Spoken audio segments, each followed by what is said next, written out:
الحمد لله رب العالمين، والصلاة والسلام على أشرف الأنبياء والمرسلين سيدنا محمد وعلى آله وصحبه أجمعين إلى يوم الدين. ابن تيمية یەکێکە لەو زانایانەی کە جیاوازی لەگەڵ زۆرێک لە زانایانی تری ئیسلامە هەیە بەوەی کە مەوسوعی بووە.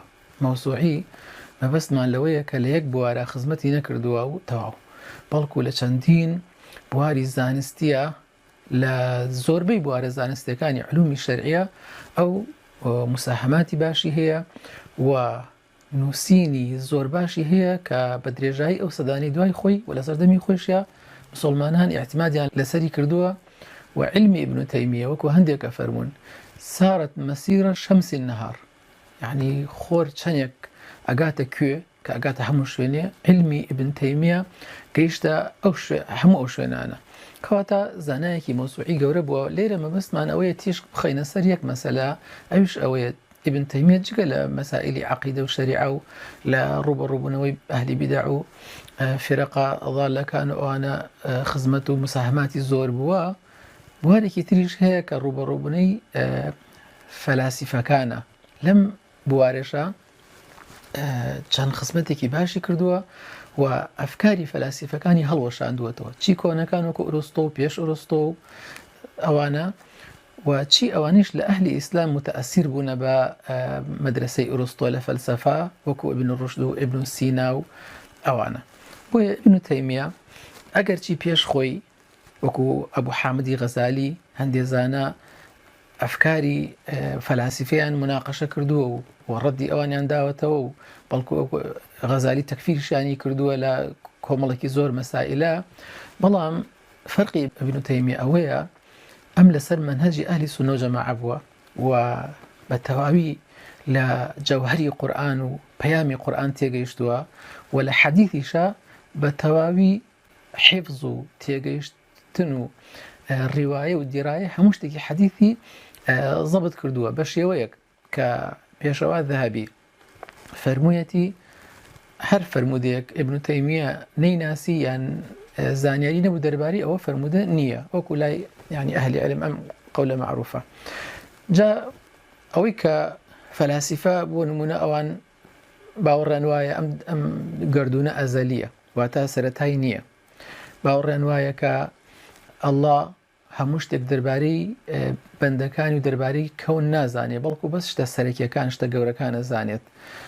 باوەڕیان وایە کە شتێک نییە پێ بوترێ زیندووبوونەوە لە ڕۆژی قیامەتە. جا ئەمانە و کۆمەڵێکی تر زۆر لە ئاراءەکانیان ابن تەیمیە مناقەشەیانەکە و ڕەدیان ئەداتەوە. سەرەتا تەبعاً خۆی شارەزا کردووە لە ئەم چۆتە ناو عالەمەکەوە، تەواو لیان تێگەیشتووە لە ئەفکاریان لێ بۆچوونەکانیان بۆ ئەوەی هەدمی بکات، بۆ ئەوەی ڕەدیان بداتەوە.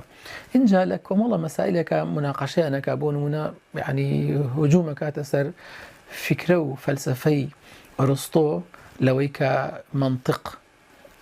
منطق ڕێگەی تێگەیشتن بێت، منطق تاکە ڕێگەی دەرککردن بێ بە حەقایقی ئینسانی یان بە ئەحکامەکان. لێرەوە باسی قورئانەکات، یعنی ئەڵێ قورئان خۆی کۆمەڵێک خۆی ئەحکامەکانی بە ڕوون و ئاشکرا عەرز کردو، ئەحکامی عەقیدە و شەریعە، و لە عەرزکردنیا هیچ پێویستێکی بە منطق نییە، چکو خۆی منهەجێکی ڕوون و ئاشکرا و جوانی تیا دیارە. جگە لەوەیش بەڵگەی ڕاستگۆیی قورئان لە خۆیایەتی، هەر لە خۆیە ئەتوانی ئەوش بە طول و تەفسیل طبعا ئەمە باسەکە لە خۆیە بەڵگەی ڕاستگۆیی قورئان هەیە، یعنی ئەتوانی ئیستینتاجی ئەوە بکەی. هەروەها ڕەدیان ئەداتەوە کەوە لە هەندێک مەسائلی ترا بۆ نمونە لە مەسەلەی پێغەمبەرانە، لە مەسەلەی پێغەمبەرانە دوای مناقەشەیەکی دوور درێژ لە نەقد المنطقە هەیەتی و لە زیاتر لە کتابی موافقة و صریح المعقول لصحیح المنقول لەوەیشە مناقەشەیان ئەکات کە پێغەمبەران صادق بوونە، بەوە ئەگات لە کۆتایە دوای مناقەشەیەکی علمی دوور درێژ صادق بوونە و هیچ کاتێ ئەوان درۆیان لێ نەبیستراوە. پێغەمبەران لەوەی کە هێنایەنە کەس نەیتوانێت منافەسە و کەس نەیتوانێت معارەزەیان بکات، بەڵکو لەبەر ئەوەی پاڵپشت بووە ئەو شتانی کە هێنایەنە لە بە ئەڵڵا تەعالا کەس نەیتوانێت معارەزەیان بکات. هەروەها ئەگاتە ئەوەی کە پێغەمبەران ئەمریان بە عەدل کردووە، ئەمریان بە چاکە کردووە، نەک بە هیچ خراپەیەک.